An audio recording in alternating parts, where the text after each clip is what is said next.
Leader McCarthy is in El Paso today, probably going to make some kind of announcement involving the Homeland Security Secretary. How does the White House respond to criticism that it's lost control of the border? And given the change in leadership at Customs and Border Protection, what changes does the White House have in mind about how it wants to manage the flow of migrants from the border? So just a couple of things. I've heard that Kevin McCarthy is at the border. And the question that we have for Kevin McCarthy, who's soon to be Speaker McCarthy, what is his plan? What is he doing to help the situation that we're seeing?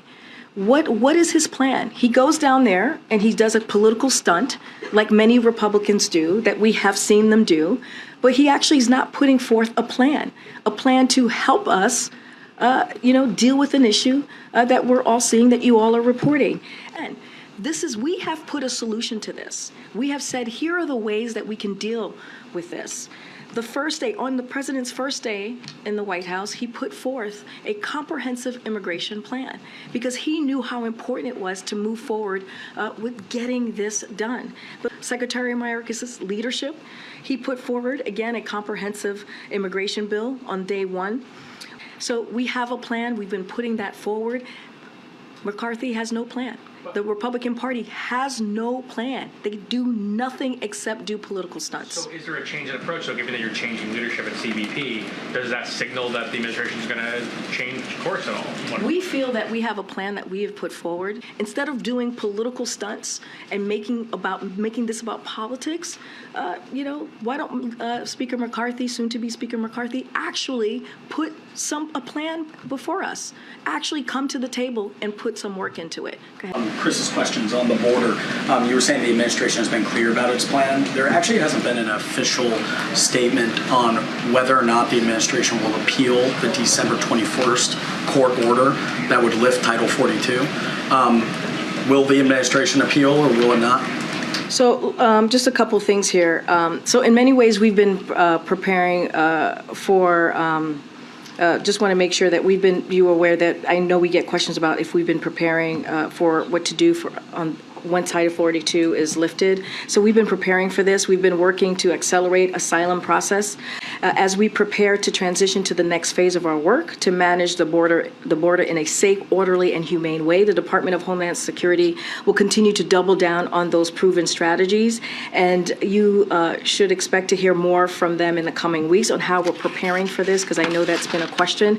Look, I'm not going to get into any specific. Right now, for Venezuelans, which make up a large portion of people coming to the border, the administration has given a very limited humanitarian parole for the overall numbers of migrants coming, and basically Title 42, every other Venezuelan coming to the border. If that's lifted, you were just saying expanding asylum. Does that mean that those migrants would be allowed to ask for asylum, or would there be another policy, expedited removal or otherwise, to turn them away? Would they be allowed to ask for asylum, or would they be turned away? So it's a great question. I'm going to let Department of Homeland Security, as I just said, they're going to have more. They'll share more on how they're preparing from what will happen once Title 42 is lifted. Not going to get ahead of them, and they'll lay out their process. It sounds like, though, there's no commitment here to actually follow the court order on December 21st. I'm just not. It's not up for me to decide. It's something for the Department of Justice to make that decision, is what I'm saying. This is for the Department of Justice to decide. A follow-up, okay. Just a quick follow-up. All right. Question on you. Follow-up on Go ahead. I'll come to that. How much of a priority is it for the White House to get a legislation to protect Dreamers passed during the lame duck session? As you know, when it comes to DACA, it is something that is very important to the president. I don't want to get ahead of, you're talking about in the next couple of weeks. Look, I'm not going to get into any specifics on the agenda for the next couple of weeks. As we have said, we're going to have conversations with leadership in Congress, but I'm just not going to get into specifics.